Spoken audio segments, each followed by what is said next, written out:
Tengok depan!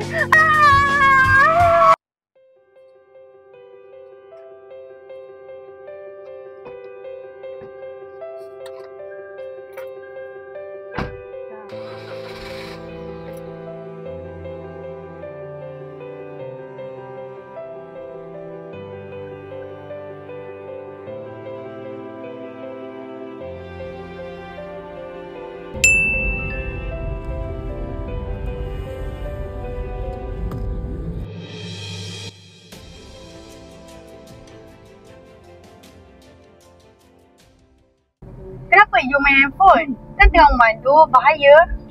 Member hantar ni ada benda nak dibincangkan, tak apa tak. Cuba you dengar nasihat I ni. Kejap je, diam lah. I dah lama perhatikan you. Setiap kali memandu mesti main handphone. You dengar tak I cakap ni? You jangan memekak boleh tak? I tahulah yang bawa kereta. Sama ni okey je.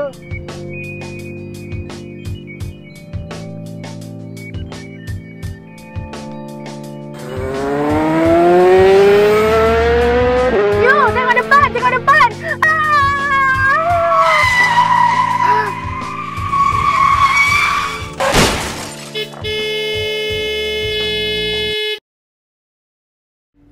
Jangan gunakan telefon bimbit semasa memandu.